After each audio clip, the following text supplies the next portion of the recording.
Moi, pour vrai, là, chaque fois qu'il y a une pandémie, je me demande tout le temps. Chaque fois. Chaque fois, non. En 1922, comment 96. J'étais là dans... Mais pour de vrai, j'ai voyagé dans le temps, puis pendant qu'il y avait eu la pandémie de la grippe espagnole, je me demandais qu'est-ce que les grands-parents aux jumeaux Tadros feraient. Les jumeaux Tadros, c'est devenu mon référent. Man, c'est trop bon, là. Je comprends pas trop. C'est quoi, là, pour ceux qui ont manqué un peu la saga des jumeaux Tadros? Les jumeaux Tadros, c'était Ça deux implique gars... Lucie Laurier, moi. Les jumeaux Tadros, avant... Moi, j'avais une théorie... Je faisais souvent des jokes sur eux autres dans le temps que Je savais pas qu'ils existaient jusqu'à temps que je vois les vidéos. Moi, ils me faisaient capoter parce que dans le temps que je faisais Cliptoman à Musique Plus, il y avait des fois, ils jouaient dans des hosties de grosses salles. Puis c'est genre, venez voir les frères Tadros à la Place des Arts. Puis là, j'étais comme, OK, ils ont clairement un père dans Mafia qui veut blanchir du cash, là. Parce que, tu sais, louer la Place des Arts, ça coûte 22 000. C'est impossible qu'un des frères Tadros paye cette salle-là avec ses disques. Puis là, il avait comme disparu un peu de la map. Et là, on dirait la pandémie a sorti toutes ces hosties de weirdos-là. L'autre, le gars qui vendait des billets sur son T-shirt, qui croit pas que le sida existe. Non. Lui, tu le connais pas. Ben c'est oui, quoi non, je son sais nom? c'est qui, mais je savais pas qu'il était ressorti. Yann, c'est quoi son nom? C'est Bernard Lachance. Bernard Lachance. Bernard Lachance. Il était prêt, il savait. Il est connu, Bernard c'est un chanteur. Lachance, il avait fait Oprah.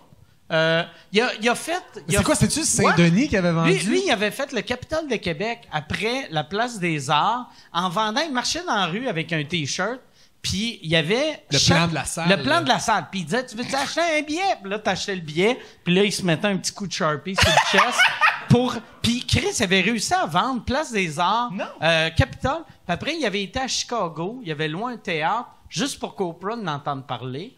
Elle en a entendu parler, il a fait Oprah. Elle est venue voir son show, il a fait Oprah. Yeah. Et là, lui, il a un peu disparu de la map. Et là, au début de la pandémie, il sort, il annonce que ça fait 8 ans qu'il y a le VIH, mais que le VIH, c'est pas vrai que le VIH cause le sida.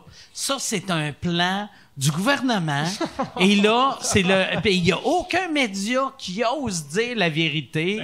Et là, il parle des masques. Et là, j'étais comme, tabarnak. Il a essayé de piéger Denis Lévesque, tu sais. Il a appelé à Denis Lévesque, il a passé une pré-entrevue. Tu sais, tu passes des pré-entrevues. Puis après ça, il est arrivé en entrevue, puis il a complètement changé. Puis t'es pas assez intelligent pour piéger Denis Lévesque, ça va mal en esti, là. Mais là, Denis Lévesque, il a l'air du gars le plus piégeable de l'histoire des pièges. Puis là, il arrêtait pas de dire, tu vois, il nous censure, puis là, ça, c'est les médias qui nous censurent. J'ai fait, voyons, Chris, vous avez pas laissé de chance aux recherchistes de monter un dossier là-dessus. Vous l'avez piégé là en ondes, tu l'as piégé en... Quel esti de cabochon, tu sais. Puis là, le monde m'ostinait parce que, je me suis un peu moqué de lui. Le monde m'ostinait. Mais puis là, il me citait des médecins. J'ai fait, garde, je te donne 1000 piastres, je vais t'injecter du HIV, OK? Puis, tu sais, pour 1000 piastres, tu veux dire? Ouais, du VIH. Hey, t'es rendu... H-fun, lui. T'es rendu... Je disais, je te donne 1000 piastres. Pour 1000 piastres, là, tu te laisses injecter du HMV. Laisse faire, on l'a compris, là. HMV, des beaux CD. HMV. Des DVD. Rends-toi du Sam the Record Man dans le nuque, là. C'est tout? Hey, mais il y en a... ça finit Pour ça. vrai, là, j'embarquerai avec toi. 5000 piastres, on injecte du sida dans quelqu'un. Quelqu'un. C'est ça qui, tu sais, Alexis... Quelqu'un qui accepte.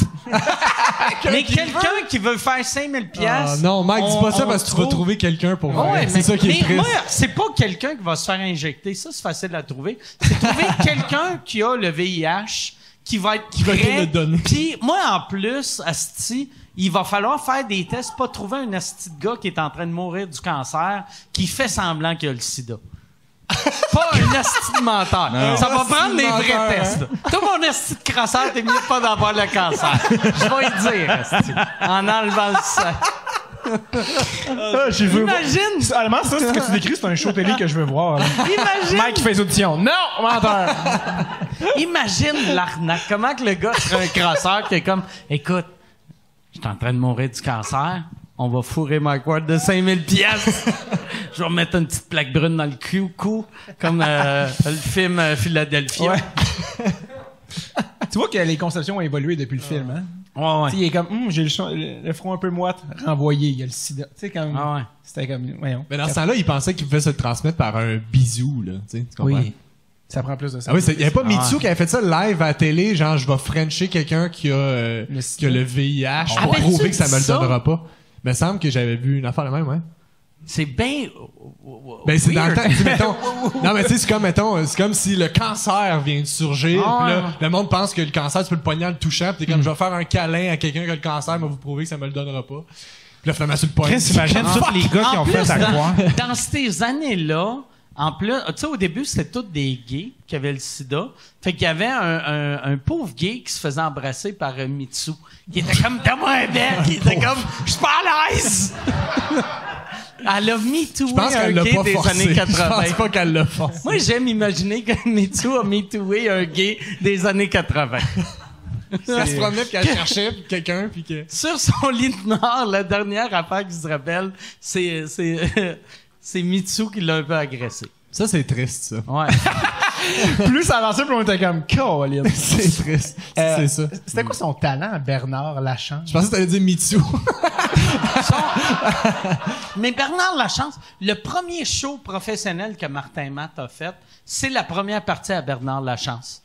Bernard Lachance, Wow. avant de faire le Capitole de Québec, il jouait, il vient de la Malbaie. Il avait loué sa salle, puis il avait eu son idée d'un T-shirt. Puis la salle de Malbaie, c'était un plus petit T-shirt. Il y a rien qui laissait croire qu'il allait être complètement fou. Hein? Mais pour, mais tu sais, avant, mais c'est, quand tu y penses, c'est un move de psychopathe, mais Chris, il réussissait à être sold out avant Internet en étant inconnu. C'est quand même impressionnant. C'était quoi? C'était de l'humour? Il faisait de l'humour? Non, il chantait. C'est un chanteur. Ok. Puis il avait appelé l'école de l'humour, puis il voulait un humoriste en première partie. Puis l'école avait référé Martin Matt. Martin était encore à l'école. C'était avant le premier show de l'école. 95. Fait que Martin n'était jamais monté sur scène encore. Wow. Fait que son premier show, Bernard Lachance, je pense que Bernard était venu à Montréal chercher Martin Matt. Ou peut-être Martin a pris son char, mais en tout cas, c'est son claim to fame. Il ne croit pas que le sida existe. Et Martin Matt a fait sa première partie. J'aimerais mettre une petite note de bas de page pour quand Martin revient au podcast, il demandait tous les détails de ce show-là. Là. Genre, c'est sûr que c'était rien de normal. Là. Je pense que c'est un génie du marketing. Oui, ben oui.